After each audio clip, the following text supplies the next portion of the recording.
It's no longer just about politics for the Democrats. It's now about causing pain to the American people. We have the receipts, thanks to Lisa McClain, proving Chuck Schumer is intentionally holding the country hostage just to please a radical base that literally cheers for chaos. Watch till the end, and then I'll share my honest opinion.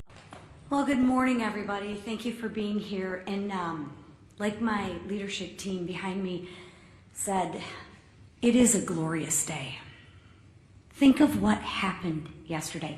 Just imagine for one moment you are a family member of one of the 20 hostages that were released.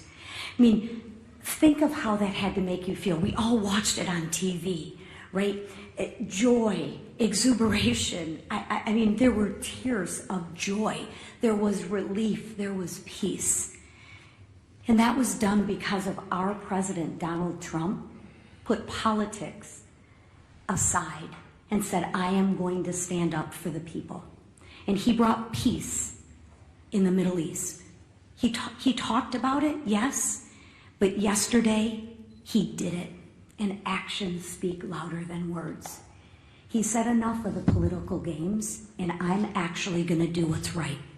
Now compare and contrast that to what's going on today.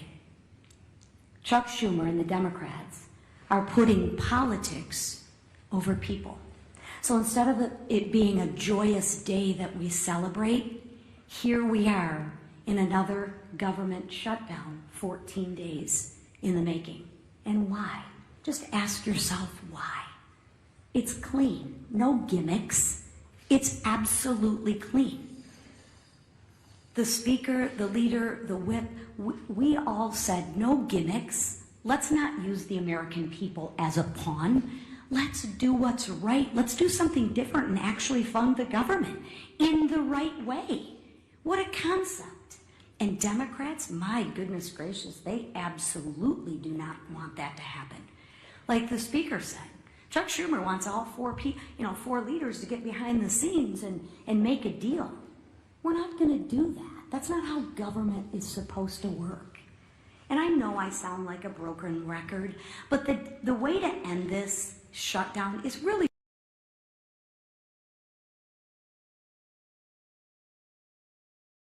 the Republicans voted to keep the government open.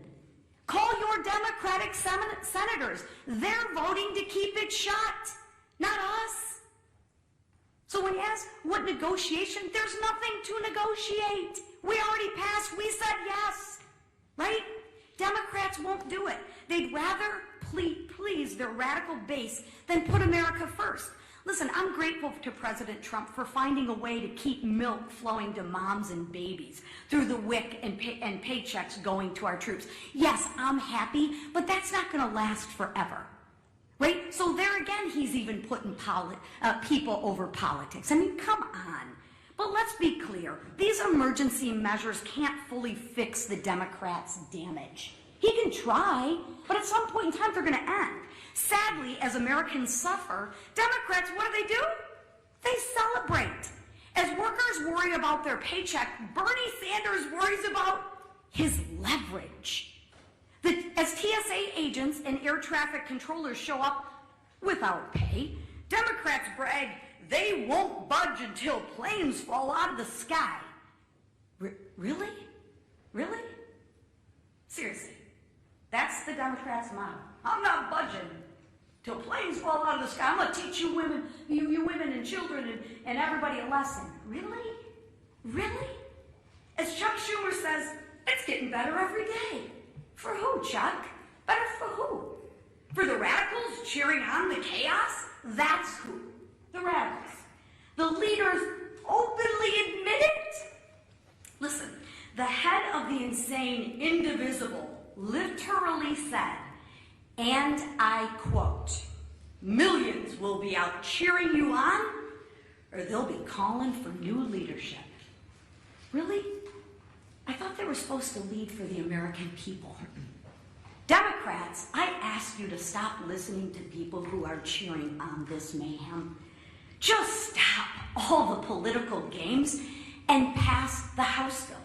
Free the American people from being held hostage by your radical base. I mean, the first thing that just gets me every single time is the absolute audacity of the both sides argument. You hear it constantly from the media, this idea of, oh, Washington gridlock, as if this is some kind of unsolvable mystery where two equal forces are just stuck.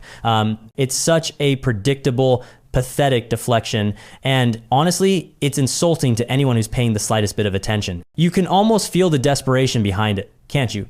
They absolutely know their party is in a complete state of internal collapse, but admitting that publicly, they have to keep up the charade. So instead, we get this political theater, this cover story designed to hide the fact that their leadership is just fundamentally weak, completely terrified of their own activist base. The most infuriating part is how simple the alternative was. The GOP literally handed them an off-ramp, a clean, simple, no-nonsense bill to keep the country running. And what did the Democrats do? They chose chaos. They made a deliberate, conscious decision to inflict pain on the American people instead of defying the extremists who have completely hijacked their party. To call this gridlock is a complete joke. What we're seeing is pure political sabotage. It is a political party willingly taking a sledgehammer to the country's stability because they are just that afraid of their own fringe elements. And then you get the whole charade about negotiating. I mean, come on. Chuck Schumer wants to go into a back room and negotiate. It's such a classic swamp tactic, you know? It's designed to create this illusion that he's doing something, that he's being a leader,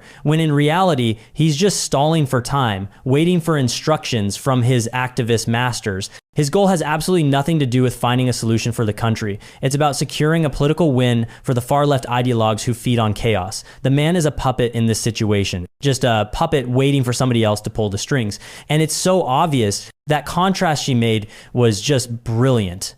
Absolutely brutal. On one hand, you have President Trump, a leader who frees actual hostages, putting people first. And on the other, you have Schumer holding the entire country hostage just to please his base. It perfectly exposes the hypocrisy. Let's just be blunt here. There's nothing left to negotiate. It's over. The GOP did their job. We are in a hostage situation, plain and simple, and Chuck Schumer is just the spokesman for the mob making the demands. But that last part, that was the real smoking gun, wasn't it? The actual quote. I mean, you couldn't write it better if you tried. She just reads the threat out loud for the whole world to hear, cheer you on, or they'll be calling for new leadership. It's stunning. An open air admission of who really holds the power in the Democratic Party. It proves what we've been saying for years. These elected leaders, the Schumers of the world, they are employees and they're terrified of getting fired by this activist mob if they step out of line. You realize what this whole shutdown really comes down to, right? A loyalty test. The radical base is administering a test to see if the Democrat leadership is obedient enough. And you can just see the panic in their eyes as they scramble to prove they are. So what was once just a theory has now become a public confession. The radical left has officially put the Democratic Party on a leash, and that quote is them yanking it hard. Every single day this goes on is just more proof that the party has been fully, completely captured by an extremist fringe that literally celebrates American suffering if it means they get a political win. I'd love to hear what you think. Leave a comment down below. Don't forget to hit that like button and subscribe for more content. See you in the next video.